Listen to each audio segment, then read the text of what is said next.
Hello and welcome to a new episode of Release. I'm your host, Adriana, and I'm so honored and grateful that you've taken the time to listen to what I have to say. And today, I have a guest! Say hi, guest! Hey, my name is Mariam. My name is Mariam, and I'm a Black child and family therapist here in Ottawa. Oh, thank you. So today we are going to talk about being Black, and as we know, it is Black History Month. Happy Black History Month. Happy Black History Month. We're going to talk about that experience in regards to mental health and what it looks like for people that look like us to exist in different spaces. So, I asked on Instagram some questions they had, and one of the questions was, do you have any grounding techniques for when you're having bad days? For sure. So something I always tell my clients is something I call padding. So if you know you're going to have a busy day, a hectic day, a day where you're going to see that person you don't like, or you have to deal with that thing you didn't want to deal with, treat yourself that day. Definitely. So whether that is, like, for example, on Tuesdays is a really, really hectic day at my job because one of the places I work is a teen therapy center. So Tuesdays is our walk-in day, and I know, like, Tuesdays is always like, you never know what you're gonna get. Like, 1 week we had a kid that was like homicidal, feeling homicidal. I had having to deal with kids where we need to, like, take them to CHIO event. CHIO is the Children's Hospital. Take them to CHIO immediately. So all different types of things. I always make sure that day I get one of my favorite breakfasts. So I always... What is it? I like going to Tim Hortons and getting I know, so Canadian of me. I like going to Tim Hortons. They have, only certain Tim Hortons has a jalapeno and Asiago bagel. So I always, because not every Tim Hortons has it. So I go out my way and I go to the Tim Hortons that I know has it, and I get a bunch of bagels. And I always eat one before I go in. Okay. Do you get cream cheese? Oh, of course I do. Okay, it's making sure. I'm not a psychopath. So yeah, I always go get my jalapeno bagel with cream cheese, and always get a chai latte. Oh, okay. And I usually go to another place to get chai lattes, usually like Starbucks or something. Okay, yeah. But and I say that to say that the importance of self-care, that, it's important to fill your days up with positive things when you, especially when you know that you're going to have kind of a stressful day, or a day that, I don't like uncertainty, and I know that uncertainty is one of my triggers. If you already know that, it's very likely that you'll get triggered that day. So just really assess, like, what do you like? What brings you joy? Even if it's a little thing. Like, something that I do every Friday, every payday, I go on a little shopping spree. Like, of course. I go to Rideau Center, and, like, I always get, like, earrings, a hat, some lotion, like, this past Friday, I went to go get the Fenty, they have a, what's it called? A toner. Okay. Because my skin's been really dry because of the winter. So I went to go get myself a Fenty toner. Like, I could have gone to, like, Pharmaprix and gotten something cheap, but no. I'm gonna go treat myself and go somewhere else. Yeah. And I feel like, when people say self-care, people always think, like, oh, you have to, like, take a bath, and you have to, like, go get a massage and things like that. And I think that is capitalism trying to make us think.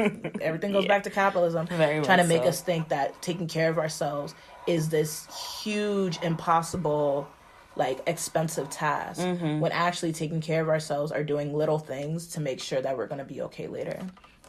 So, like, it doesn't have to be shopping or even spending money. Maybe on your really hard days, you sleep in a little bit. So I start work a little later on Tuesdays. So I sleep in, like, all the way through to, like, 10 o'clock. Maybe your self-care is taking a cab to work that day, just so you don't have to, like, deal with the crappy metro system. Oh, yeah. So just anything, like, that makes your day even a little bit easier. Okay. Yeah. Hope that helps. It does, actually. It's putting things into perspective for me, because even you talking about capitalism makes me think of people saying like, oh, I can't do this because it's going to make me lazy, or people are going to assume that I'm not working hard enough, or I'm not reaching the expectations that they have created for me.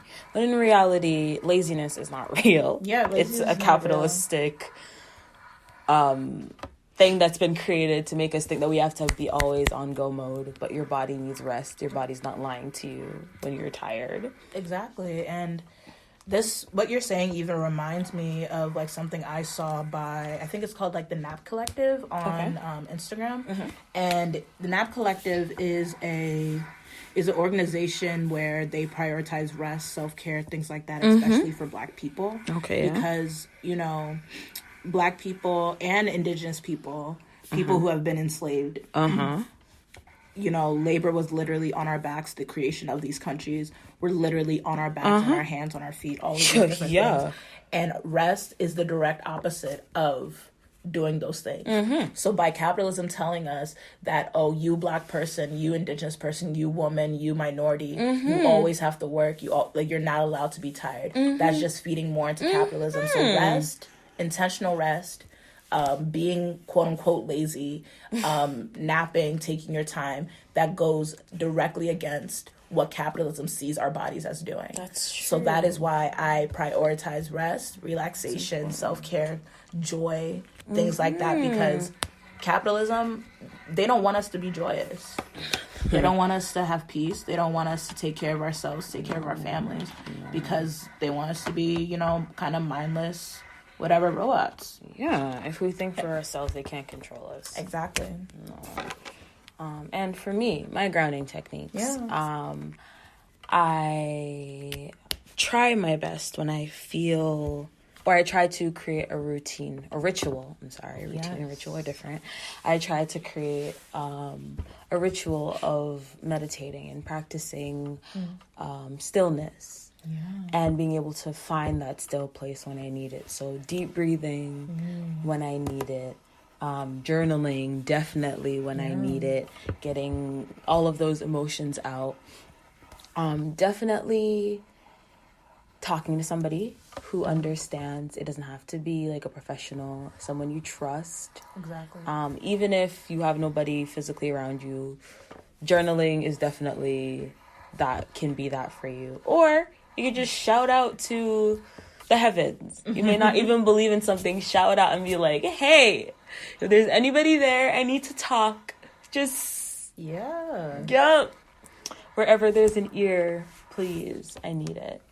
And like, it may sound stupid, but it definitely helps. I don't think it's stupid at all.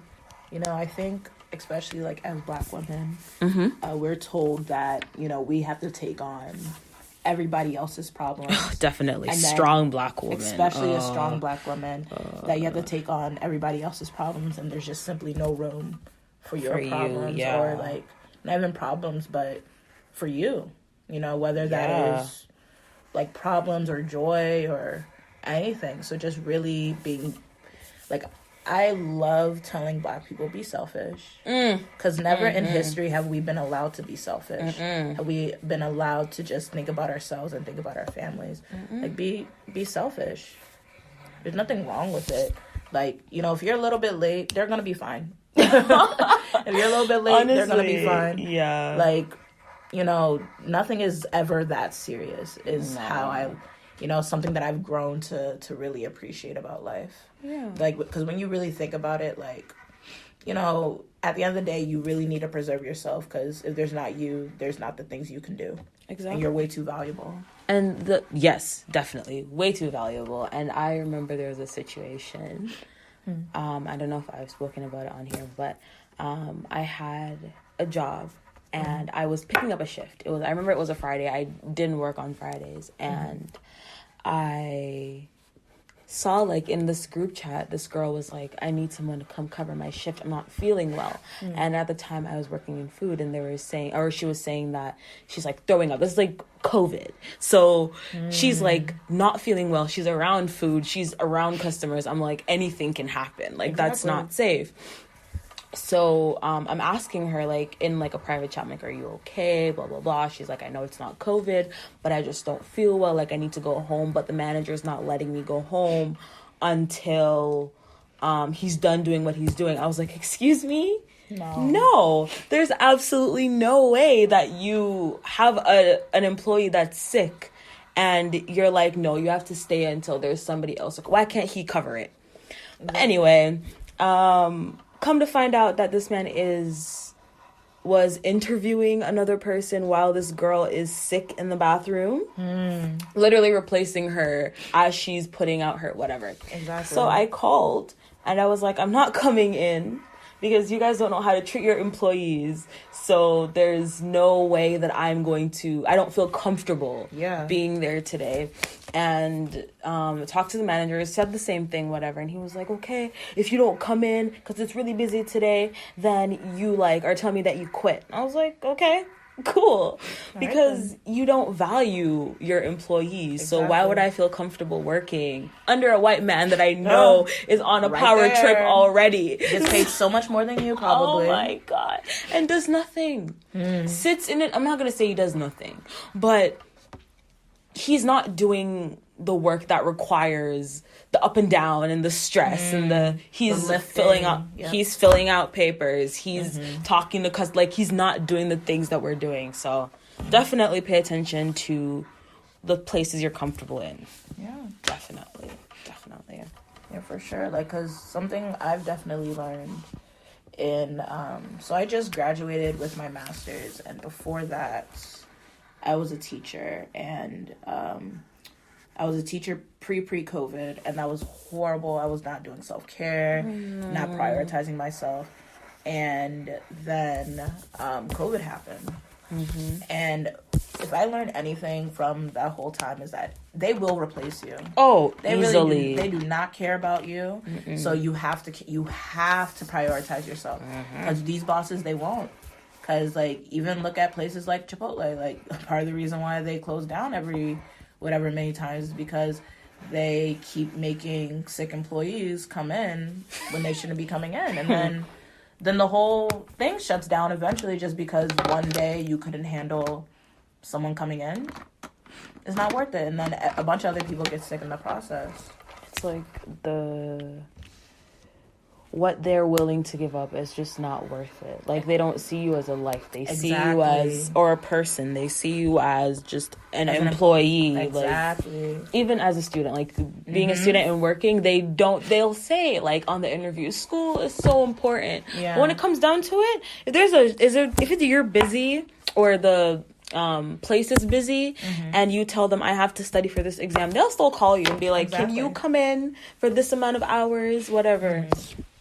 It's definitely not worth it. Yeah, that's why I really appreciate my jobs now. My jobs, I feel like I have 2 different jobs doing the same thing, being a child therapist.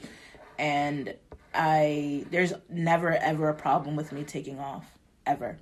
I've never experienced that, even as a teacher.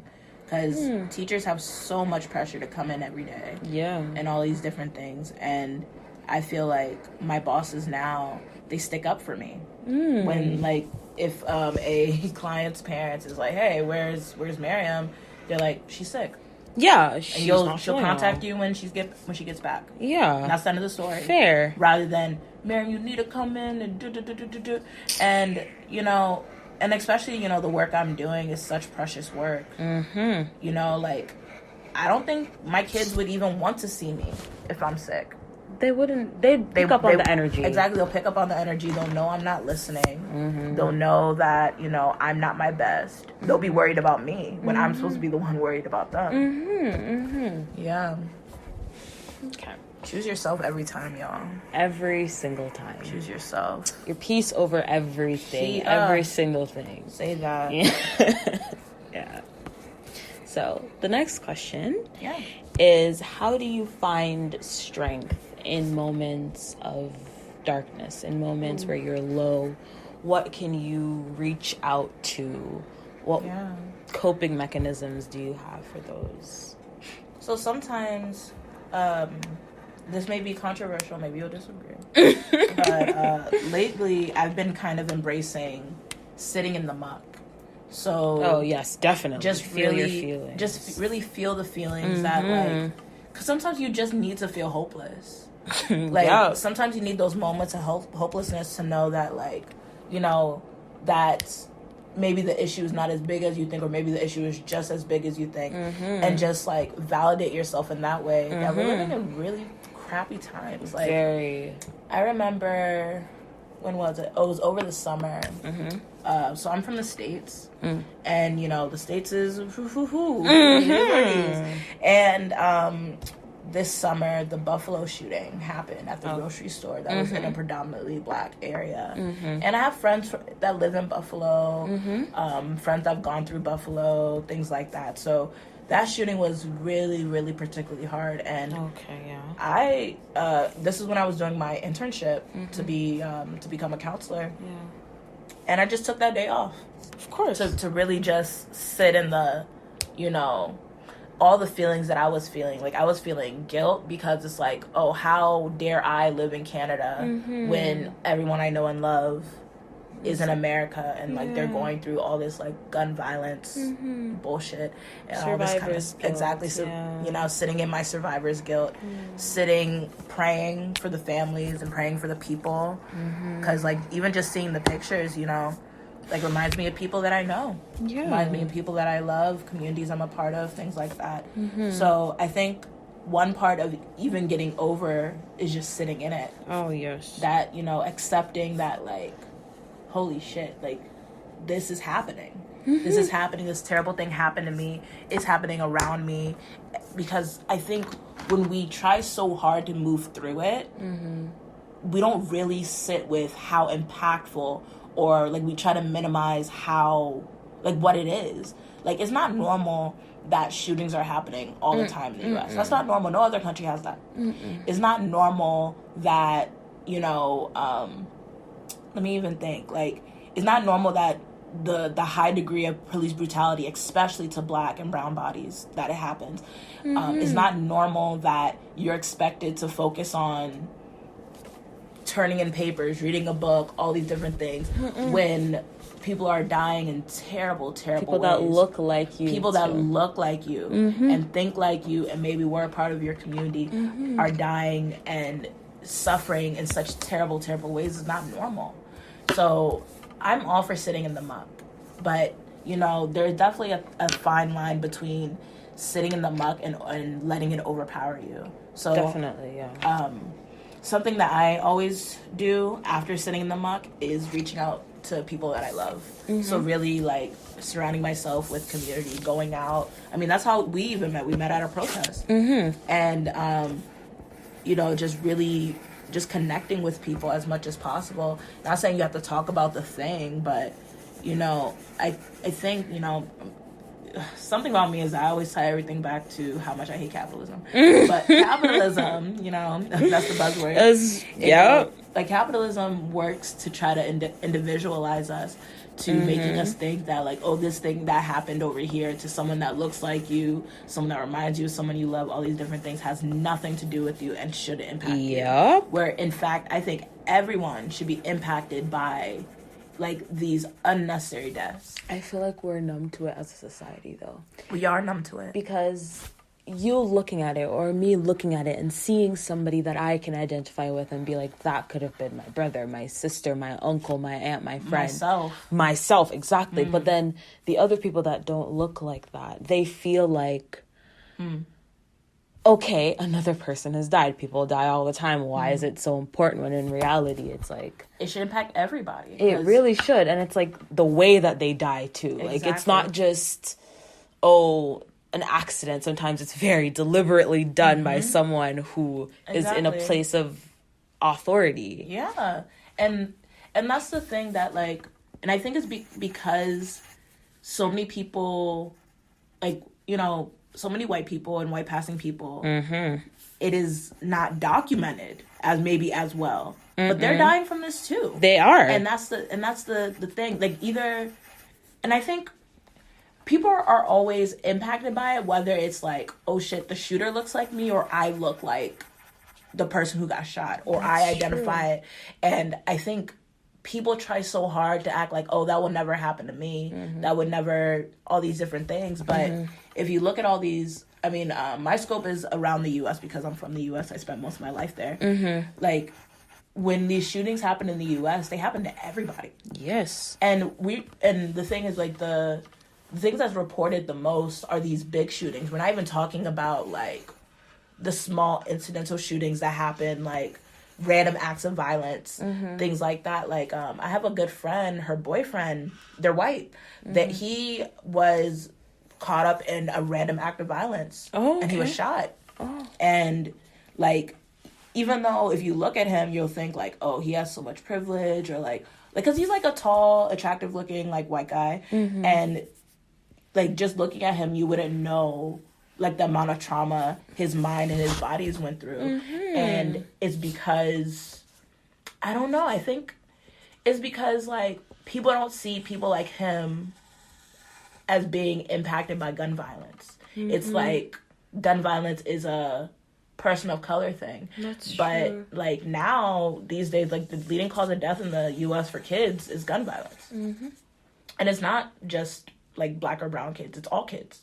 And it's also, like, the fact that the guns are there are so many stories of kids who find their parents' guns. And it goes back to the people that see this happening and see people mourning. And they have a solution. But they just can't they just can't be like, okay, we just, no more. Yeah. They can't say, like, no more, because I feel like power and whiteness makes them look like they're above it. Like, that their whiteness will save them. But that, like, this happens to other people, not my people. Exactly. And the thing is, like, the more that people like that are disillusioned about the issue of gun violence and don't see themselves in community with the people who are, like, with people that you see, like, on the TV, these big shootings, or, like, like, for example, Tyree, the fact that people do not see him also as community is a part of the problem. Because, like, I remember when the shooting in Massachusetts happened, or no, in Connecticut that happened, like, the white kids and the teacher, it was, like, I forgot it was Sandy Hook. When Sandy Hook happened, like, I feel like that was the first time that I saw white people really mourn a gun violence. And it obviously was because it was white kids. Yeah. And for me, I felt that shooting as much as I feel all the other shootings. Because they're still kids. Because they're still kids. They're still people. They're still, like, all, like, I think, because I will never forget that day. I was in 11th grade. I was going to my world history class. And our teacher told us, and we didn't do anything that day. We just talked. We just kind of sat in silence and just cried. Because could have been your school. Like, it could have been my school. It could have been, like, the school down the street. It could have it could have been all these different things. Like, and I think it goes back to your question, like, when all these terrible things are around you, how do you cope?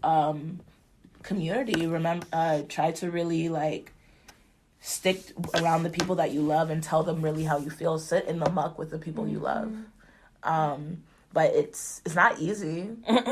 But I think the key thing is not pretending it doesn't impact you. Because I think a lot of people, we try so hard to get over. We forget to go through. And, like, it's the importance of going through is that, like, and I tell this to my clients all the time, if you're not able to even acknowledge your emotion, you're not going to be able to control it. I was going to say, if you don't sit down and understand and kind of, as you said, sit in the muck, like, root it up and say, like, okay, I'm feeling this. Why am I feeling this? Yes. When have I felt this before? Yes. And working through, you have to be connected to yourself to really understand and feel your feelings. That's the only way you're going to feel your feelings. And that's the only times I think that I've had any kind of breakthroughs, when it has come to dealing with things. Yeah. Sitting with it. Yeah, so I would say, sitting with it, talking to other people about it. Do not isolate yourself, because back to capitalism. Capitalism works because it tries to treat people as individuals instead of people who come from a community. Everyone comes from a community, period. Yeah. Everyone's a part of a community, period. Yeah. And the importance of connecting with community, whether that is in person, online, both matters. Yeah. And like, no matter how you create community, and just not isolating yourself when you do feel terrible. Yeah. I feel like there's a lot of shame when it comes to asking for help. Definitely especially as a Black person. Yes. Like, it feels like, oh, I should be able to. I've heard so many people tell me, and I've experienced it too, of being told, well, why are you depressed? You have this. There's no reason for you to feel this way.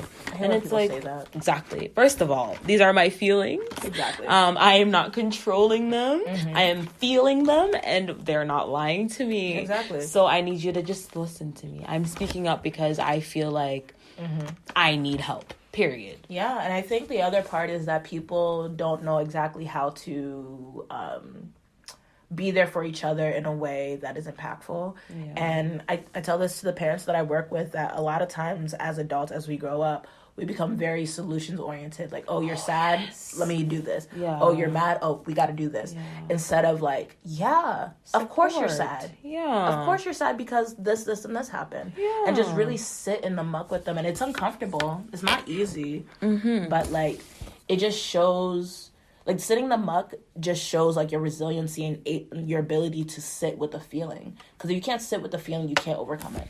Exactly. That's it. Exactly. Give yourself space to grieve. And also, I think another thing is like, as a society, we don't value emotional intelligence. We don't value connecting with people in that way. And like, the thing about emotional intelligence is that, like, you need emotion. Every emotion that we have is necessary. Oh, definitely. And when we sit in our emotions, when we acknowledge them, that lets our brain let our body know that this emotion is important and is legitimate. So the moment that you try to get over or solve or things like that, you're subconsciously telling yourself or telling the person that you're trying to help that your emotion doesn't matter. You just need to get over it. Rather than like, what caused this emotion? Of course you should be sad if this shooting happened and the people, for some, like, you feel in community with them. Of course you should be sad that it's cold as hell outside and you're thinking about all the homeless people who are outside. Of course you should be sad. Of course you should be angry. Of course you should be all of these things. And I feel like there's so much shame around these negative emotions that we try to psych ourselves out of not believing it, kind of gaslighting ourselves, all these different things. And all that does is like messes up your psyche. Yeah.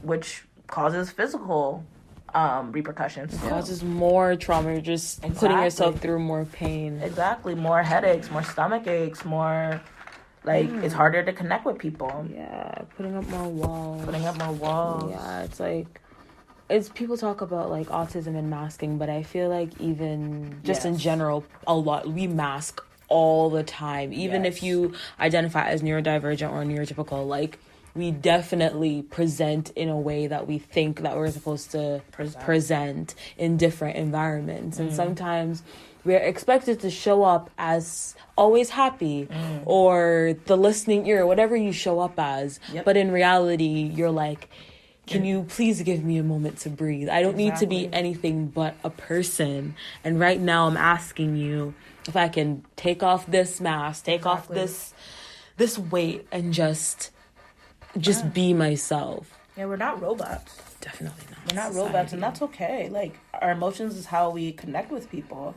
That's how we learn to trust who we know to trust and who we learn not to not trust. Yeah. It's based off our emotions and instincts, and the further connected you are from your emotions, the further connected you are from your instincts. So that goes into, like, making bad decisions, having bad friends, all these different things. Just because you won't acknowledge a hard feeling in the moment will have repercussions later.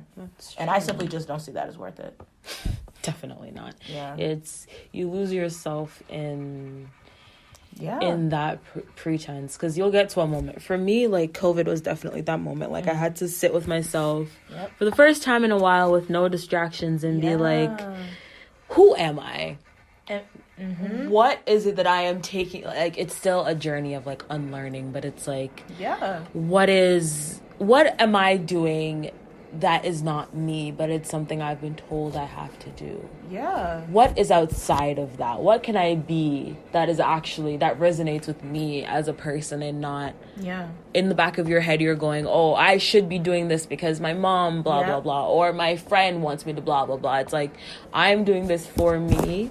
And if either the people that love you will always support you when it comes to helping yourself, even if it's like, oh, you may not be around that much. Like, if they know you're working on yourself and they love you, they'll allow that. Anybody that is upset that you're working on yourself is not they're not for you. No, not saying that the person necessarily needs to understand, but they I feel like the people who really love you and really honor you will give you the space. They'll respect it. or not give you the space if that's what you're looking for. Oh, sure. So just supporting you in whatever way they can best support you. And sometimes you have to tell people how to support you.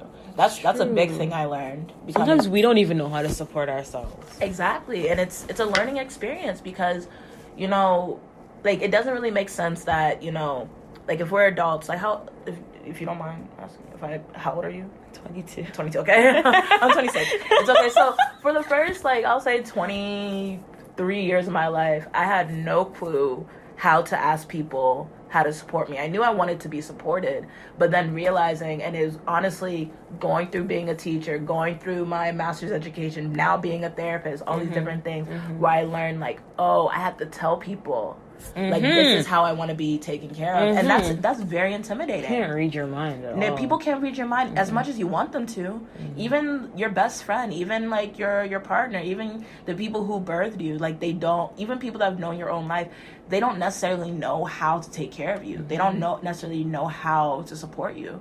And sometimes a part of the work, a part of the self-care is telling people, I want to be supported in this way, or actually, I don't like it when you do this. I know you mean well, but maybe you shouldn't do this. Setting up boundaries. Yeah, setting up boundaries. I love boundaries. Same. I love boundaries. Same. I feel like it's so important for you to establish with people, because I found that before, in some of my relationships, I found that I was saying, okay, if anybody else did this, it'd be fine, but if you do, or it would not work with me, but if you do it, it's okay. It's like, no, that is a boundary I'm putting up for myself, and it applies to everyone, regardless of what your status is in my life, and regardless of where you fall.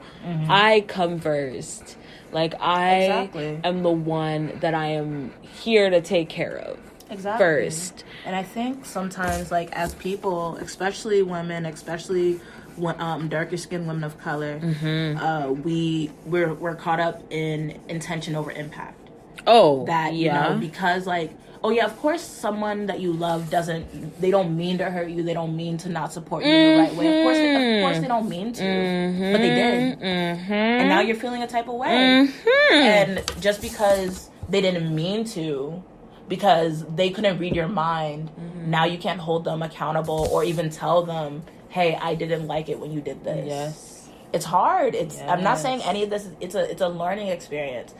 We're all learning, like we're all unlearning all these things. At least let me speak for myself. I'm unlearning all these things that I learned the first 23 years of my life. And now I'm only 3 years into, like, even then, like, is it really 3 years or is it actually just 6 months? Who knows? But I spent a lot more time doing the thing that wasn't helpful, and now I'm just learning, still learning what I need and, like, want from relationships in order to feel fulfilled, in order to feel supported, in order to feel held, and all these different things.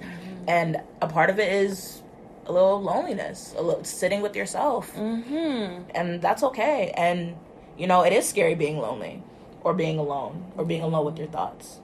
But if you're able to overcome your thoughts, like, there's so much you can do. The world really opens. The thing that I try to remind myself is that you're always thinking. Your brain is always picking up on, like, stimulants. Your brain is paying attention to things that you aren't even actually consciously paying attention to. That is true. So you are going to be having thoughts a mile a minute, whatever. And if you eat up every single one of those thoughts, you're going to be so exhausted. Exactly. Like, if you right now want some time to meditate, let's say, you take that time and you observe your thoughts and you say, thank you, brain, for giving me this thought, but no, thank you. I don't need this. I don't need this right now. Let it go. And just allow, for me, like, I focus on my breathing. You find like a point of fixation. I feel like that helps. So if you're working with like overthinking, like we can be coloring, focus on that one thing. You're putting your concentration on that thing. So your brain isn't all over the place, or you're just paying attention to that one thing. So everything's like playing in the background, sort of. Exactly. You know, like, it's about learning not to hold on and ruminate to thoughts. So that's why meditation's so important. And, you know, I'll say I am not good at meditating. I'm not good at sitting still and with my thoughts. I am not at all. So when I do quote unquote meditate, it's mostly like yoga, because like, I don't know what it is, but the fact of like doing slow movements, stretching, all these different things, and being able to focus on my body instead of like, and like, not saying like thoughts still come through and I just try to let them go and things like that. Like pretend like they're like a bubble and like just pop it, stuff like that. It really, really helps.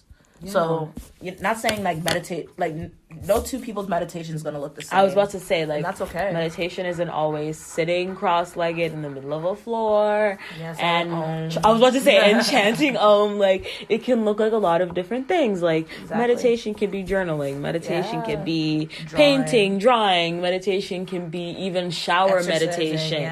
Yeah, exactly. It's like, whatever works. Like, if someone has ADHD, it may be really hard for them to slow their mind down and begin with just sitting still.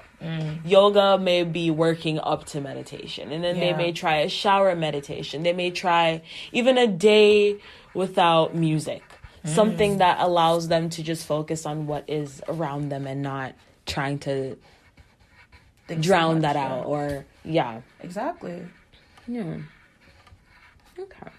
And another question that we have is, what are some ways that you infuse cultural practices into therapeutic practices? Because I know that the field of therapy is very white. I don't know what to say. We'll say Caucasian dominated.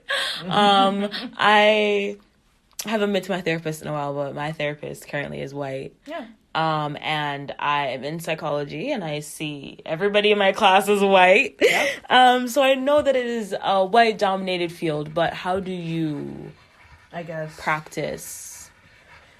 Yeah, it's difficult because, I mean, as you probably know, like, everyone that we study, all of the theories and all of the practices and all of the, like, research papers, they're done by and for white people, usually by and for affluent, male, straight, cisgendered people. So high class. And that reflects usually the teacher and our classmates and all these different things. And I remember, I've always had this feeling, but I did both my undergrad and my master's in social work, and we always talk about different forms of therapy and like all these different things. And I noticed that, let's say we're talking about like narrative therapy or CBT therapy or like DBT or all these different types of therapy. It's like, okay, we'll talk about the therapy, and then on the side there's culturally inclusive ways to talk about. And I always have been very skeptical, angry, upset about annoyed by that, because it's like, no, because the more that I practice therapy, being like now in the therapist chair, the more I realize that, you know, people of color, we have always had the tools.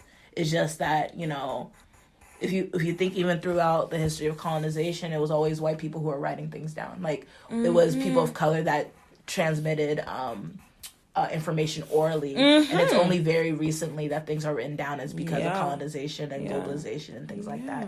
So so that's even another part. It makes it seem that psychology, that mental health, all these different things are unattainable. Oh yes, because definitely. they're written down, or they were written down and studied about for for only a certain kind of people and people that don't look like us. So back to your question, how do I include culturally inclusive ways of practice? Is that I really highlight people's strengths. That because something I learned is that, I mean, maybe this is controversial, but a lot of white people don't have community. Oh, yes, a lot definitely, of they don't have community. That is they're also very individualistic, things like that. And in these studies, in these therapies, I think they play down the importance of community to someone's healing. That, even in therapy, it seems like, okay, only you're the problem. You have to fix yourself. All you can control is yourself. When that's not necessarily true. Like, you can control your impact on a community. You can control what you say to other people, and maybe that invokes change. So how I include culturally specific ways, I ask people, what do you like about yourselves? What do you like about your community? And really just trying to bring that back to the forefront and remind them that you have this wealth that is your community. You were not born out of nothing. You were born into, and that's everybody, even white people, even if they don't want to believe that they were born into a community, you were. That, community can even be considered your parents. Like, that is a small community. Like, your community could be your parents. It could be your video game community. It could be like the club you go to. It could be like the park you go to every whatever day and you see the same kind of people. Like, it's people that you want to join in with, and people that, you feel close and important to. And that's going to look different for other people, from people to people. But it's I feel like it's kind of hard to exactly say how I include culture into my practice. Like, I mean, in my practice, I talk about myself a lot, because I think because especially when I work with younger girls, I talk about myself a lot, because I struggled with mental health growing up. Also, my parent, I'm a child of immigrants, so that's a whole other set of things of you simply you're being raised by someone who is not a part of the culture you're now growing up in. And that is a mind fuck. And just by talking about myself, it's therapeutic for me, but I think it also shows people that you'll be okay. I figured it out ish, mostly. Try my best. And just being honest with them that I don't have all the answers. Sometimes you have the answer, or maybe the answer is in your community, in your family. I love community so much, and the importance, and people really, in my opinion, play down the importance of community, especially in the psychology field. Human connection. And that's part of the reason why I didn't do psychology. I did social work. So how do I include culture? I really show an interest in people's culture and where they come from. Really trying to understand this thought that you have, this belief that you had, where did it come? You were taught, every belief that we have, we were taught it. So truly understanding the origins of it, and then by understanding the origins of it, you can really deduce: do I believe in that? Do I not believe in it? And either one's okay. You can choose for yourself. You can choose for yourself. Yeah.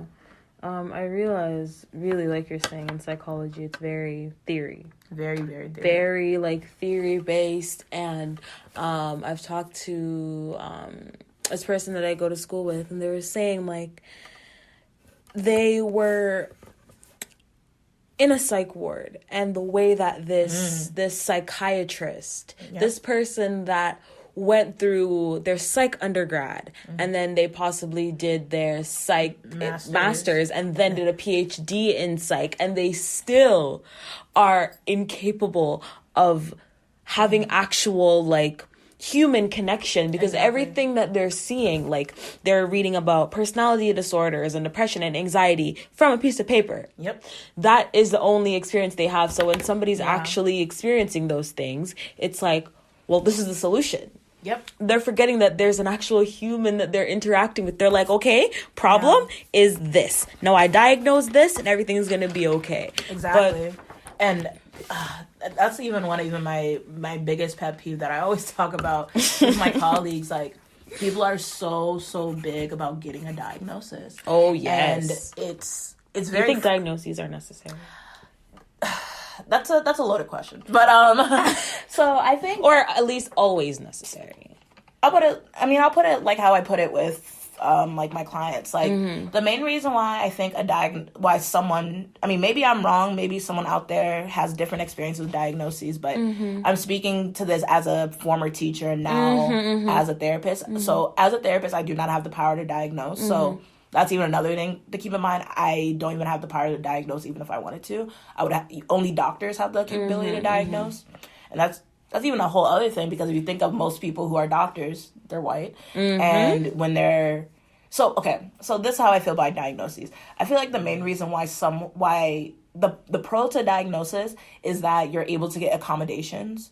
So let's say you have ADHD or you have some type of attention disorder, you're able to like use a calculator on tests or get a note taker or like get longer time for your tests, things like that. And if that's the reason for a diagnosis, to like help you with like school, work, interview, I'm like, oh yeah, sure, get a diagnosis. Yes, yeah. But the thing is, like, you don't necessarily need a diagnosis to get like certain medications. So you don't even need a diagnosis a lot of the times. And even when I talk to my clients, so note that I work with like kids, when I ask them like, oh, why are you because I'll tell you, at least 50 to 60% of my clients, I have about, how many clients do I have now? In total, I'll say about 30. At least 50% of my clients, so like 15% of them, so 15 of them, half the reason why they started seeing therapy is because they want to get a diagnosis. And these are kids. So they're seeing that there's something that they think isn't right, and they want help. So they already see that there's an... Yes. But they're so caught up in getting a diagnosis because... I'm not sure. I think we live in a society where labeling is more important. Yeah. And sometimes what I tell my clients is that, like, do you have this disorder rather than maybe you're just a normal person going through abnormal situations? Because it makes sense, like, if you're in a stressed time that you're maybe exhibiting some symptoms that go along with, like, PTSD or anxiety or depression or different things like that. So I try to focus really on symptoms rather than diagnoses, because a diagnosis, it really pigeonholes people. Like it really keeps them within a box. You have this, so you must behave this way. Exactly. Yeah. And especially and another thing I think about, so I personally, if you ask me, Mariam Coker, by myself, I don't like diagnoses. Unless it directly has to do with getting someone help to better, like, their academics or, like, all these different things. Like, to get accommodation specifically, because you don't even need an ADHD diagnosis to get ADHD medication. Yeah. So, not even medication, I don't think you need necessarily a diagnosis for. You just need, like, a pattern of symptoms. So I don't think people necessarily need a diagnosis unless they specifically need like a note taker or something like that, because something that you see in the diagnosing world is certain populations of people getting more diagnosed with certain conditions than others. So for example, Black boys get overdiagnosed for ADHD. Women, especially young teenage girls, they get overdiagnosed for borderline personality disorder.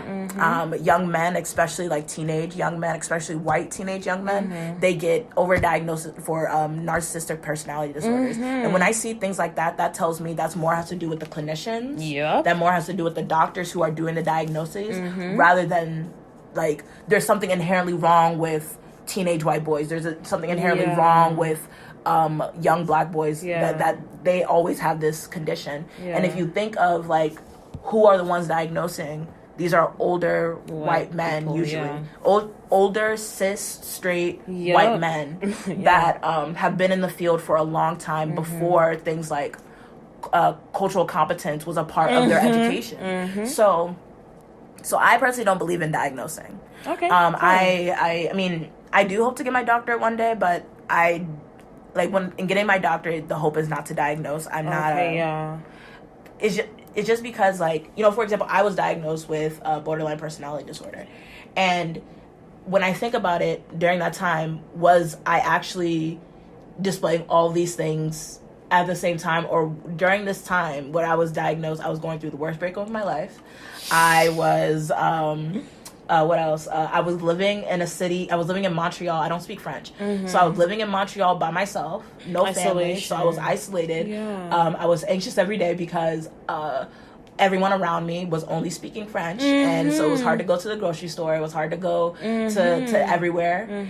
So was it that I actually have borderline personality disorder? Or was I a normal person going through abnormal situation? So I tell people, don't get, focus more on the symptoms. Yes. Because I think, and even just talking to my clients, the main reason why they want to get diagnosed is because they want community. They want to find somewhere to belong, yeah. Exactly. At least 10 of my clients, when I ask them, okay, they know that I can't diagnose. But let's say I told them, let's say I could wave my wand, boom, you have the diagnosis that you think you have. Okay, what does that mean now? And most of them say, oh, I'm able to connect with my friends better. Oh, I'm able to, talk to this person about this thing. Because, their friend has whatever diagnosis, whatever. And that just goes back to me thinking, people need community more than anything else. Not saying that community now will solve every single mental health issue, all these different things. No. But at least I know for myself, if I was more surrounded by community when I got diagnosed with borderline personality disorder, I probably would have not gotten that diagnosis. That's true, yeah. So just, so maybe, disagree with me. Not just you, but I'm talking about people who are listening. Maybe you have different experiences with diagnoses that made you feel more confident or all these different things. But the main thing I'm seeing with diagnoses is that it kind of, especially getting a diagnosis so young, my oldest client is 17. So my oldest client is 17. My youngest client is 4. So the whole spectrum. And even when I was a teacher, I taught 2nd, 6th, 11th, and 12th. And I always had at least one kid. No, let me take that back. I always had at least 5 kids that was diagnosed with ADHD. And a lot of times, and to be fair, as a teacher, I mostly taught Black kids, so a lot of Black boys diagnosed with ADHD. And what I saw it as was, a lot of things that I saw is that teachers, even their parents, even other people around them just give up on them.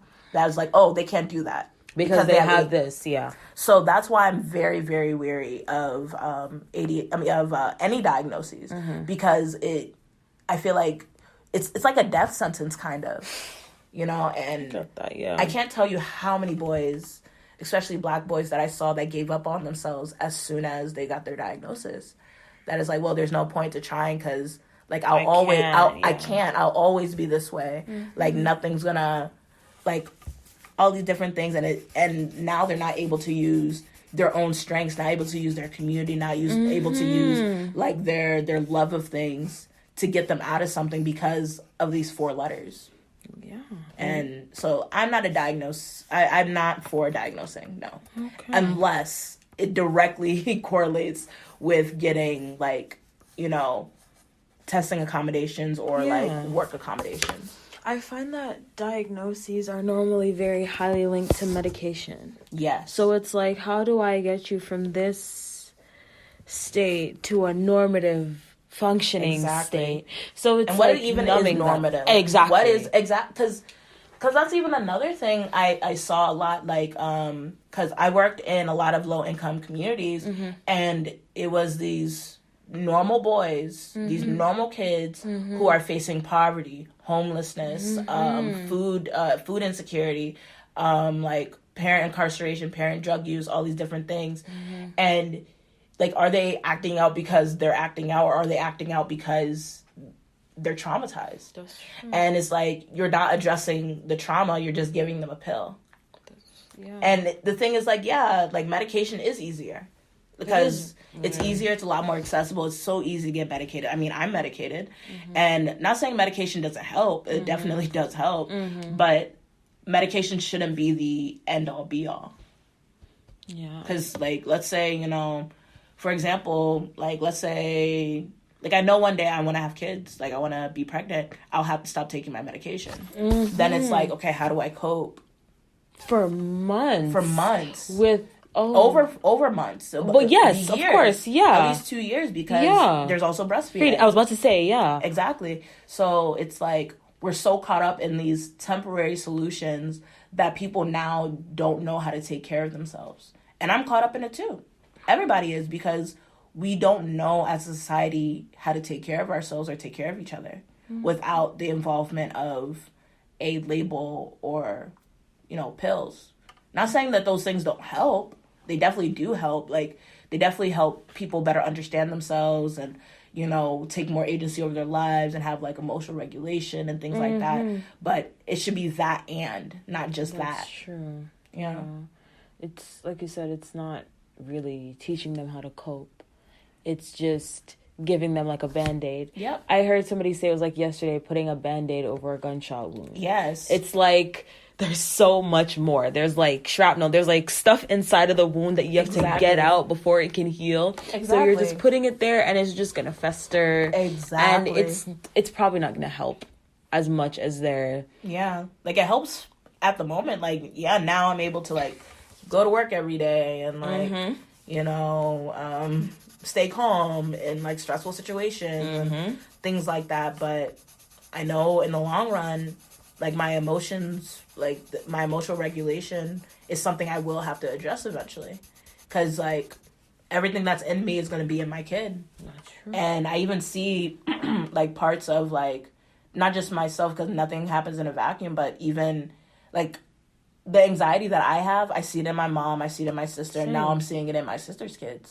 So it's like, oh crap, like, it's still going to happen. And not saying that I necessarily don't want my nieces to be on medication. I want them to be able to handle their emotions, but if we don't know how to handle our emotions, how can we teach? You can't. Yeah. You can't. That's why, like, I feel like people talking about gentle parenting. People make a joke of it, but I feel like gentle parenting is just about allowing your child to be a child, allowing the child to be a person, and acknowledging that at age 2, the child's probably going to make a mess, and they're probably going to break things, and they're probably going to do things that aren't appropriate in, like, exactly. Yeah. And then your job now is to not scold them, but redirect them towards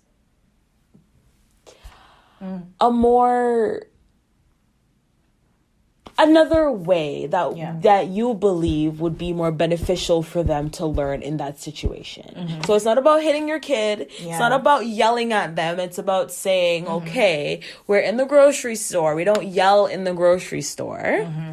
Or something. It doesn't have to be the grocery store. That's probably a bad idea. But, like, telling them, like, okay, this is not what we do, but acknowledging, like, I know that, like, you want this, or I know that you need this right now, but we're going to finish, and then we're going to do this. Yeah. Like, acknowledging their emotions before we kind of, like, shut them down and say, stop yelling. Exactly. Like, or even just invalidating them, like, oh, you have nothing to cry about. So, like, it because a part of a lot of the work that I do is parent coaching, and, it's helping parents realize you have your own trauma and you have your own, like, things that you're coming in with, and these misconceptions about what a child ought to do, what a parent ought to do, all these different things, because you don't know any better. This is your first time having a whatever age-year-old in the time that we're in, and all these different things, and giving them grace, especially mothers. I see this so much with moms. Being a mother is a thankless job. That's something I love all the moms that I work with. They're trying their best, and they're so hard on themselves.